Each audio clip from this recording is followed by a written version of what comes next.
Trump breaks silence on Iraqi dinar. Hope for Iraq and dinar holders? Urgent IQD Update 2025, with an intro for your channel RV News, written in paragraph format without headings.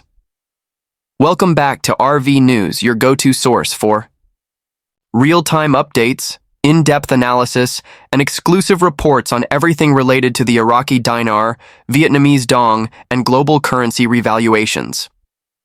If you've been holding on to your IQD with anticipation, buckle up, because today's update is monumental. For the first time in a long while, Donald Trump has officially broken his silence on the topic of the Iraqi dinar. That's right, former President Trump, a key figure in U.S. economic and foreign policy, especially in the Middle East, has made public remarks that could signal a shift in the landscape for Iraqi dinar holders. What he said, what it means for you, and why this could be the spark of hope many have been waiting for. We're breaking it all down right here on RV News.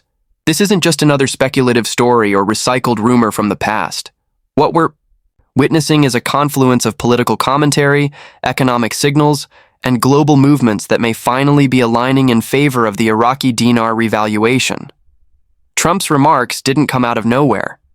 In fact, they arrived at a time when multiple international financial institutions, American policymakers, and Iraqi leaders are converging on plans for regional stability and economic reform. Whether you support Trump or not, one thing is undeniable.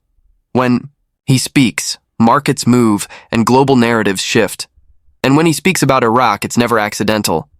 So what exactly did Trump say? During a town hall-style interview aired just days ago, Trump was asked about the U.S. involvement in the Middle East and whether he believed America had left Iraq in a better economic position. In typical Trump fashion, he didn't hold back. He said, and I quote, "We spent trillions in Iraq. We built infrastructure. We rebuilt their government. And their currency, the dinar, should be worth something. It should be strong. We should have made sure of that. But the people holding dinar, they might be in for a surprise sooner than they think."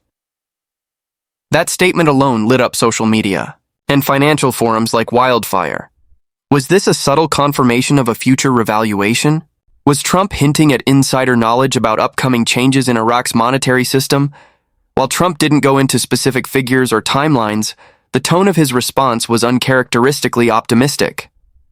For a man known to be blunt, cynical, and direct about America's losses overseas, this moment of measured hopefulness stands out. Analysts are now poring over his words, noting that Trump rarely speaks without a strategic reason. If he's putting the spotlight on the dinar now, it's very possible that something is moving behind the scenes, something that could soon become visible to the public. This isn't the first time the dinar has come up in political circles, but it's the first time in recent years that a former U.S. president has spoken about it so directly. And let's not forget, Trump isn't just any former president. He's a businessman, a negotiator, and someone who maintained a laser focus on transactional foreign policy. His administration pushed for oil for development deals, tighter U.S.-Iraq partnerships, and greater oversight of Iraqi economic restructuring. During his presidency, Trump frequently criticized the disparity between Iraq's oil wealth and the weakness of its national currency. He often described it as unfair to both Iraqis and international investors. So when Trump says the dinar should be worth something, it's more than idle commentary. It's a reminder of unfinished business. And it opens the door to renewed discussions about the dinar's role in a stabilized Iraq and possibly in a reshaped global financial system. Could Trump's statement be part of a broader geopolitical strategy? Could he be signaling support for Iraq's financial independence, or even laying the groundwork for a policy proposal should he return to office in 2025? Now let's explore the possible implications of Trump's comments for dinar holders across the globe. For years, speculation has swirled about the dinar revaluation, the so-called RV. People from all walks of life have held on to their dinar notes, hoping for a day when the currency would be repegged to a stronger value, bringing about a windfall. That hope has often wavered, weighed down by political instability in Iraq, delays in reform, and shifting U.S. foreign policy. But every so often, a new signal reignites interest, and Trump's remarks may have done exactly that. In the hours Following Trump's interview, searches for Iraqi Dinar revaluation spiked across major platforms. Forums dedicated to IQD investment lit up with speculation. Some users believe Trump's words were a coded message, while others see them as a political maneuver designed to attract dinar holders who've grown frustrated with the lack of movement. Still, others take a more optimistic view.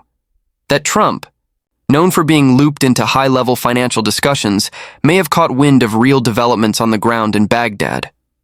It's worth noting that Iraq has recently taken several important steps that align with the possibility of a currency revaluation. The Central Bank of Iraq has been aggressively increasing its gold and foreign currency reserves. International observers have noticed a shift in Iraq's monetary policies aimed at stabilizing the exchange rate, curbing corruption in currency auctions, and gradually phasing in digitized financial infrastructure. These are not accidental moves. They're deliberate steps in line with IMF guidelines for countries preparing for currency reform.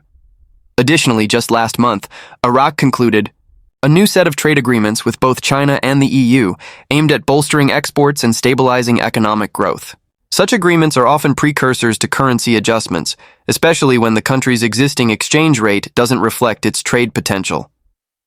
When Trump says the dinar should be strong, he may be acknowledging these behind-the-scenes reforms that the public hasn't fully appreciated yet. Furthermore, Trump has long championed America First economic policy, but part of that policy involved reshaping global trade deals, including those in the Middle East. Under Trump, U.S. oil and gas independence was a priority, but so was ensuring that allied nations like Iraq received fair treatment in the international banking system.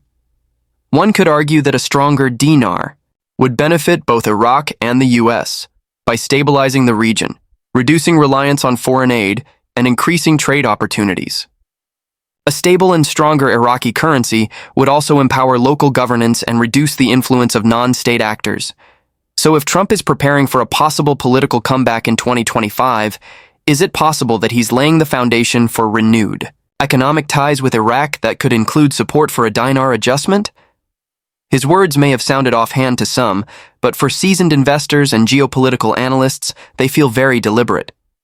Let's not ignore the impact this has had on the market psychology of dinar holders. For those who've patiently waited, sometimes for over a decade, Trump's comments are more than political fluff. They're a glimmer of validation. They breathe new life into the long-held belief that the dinar will one day reflect Iraq's true wealth and potential.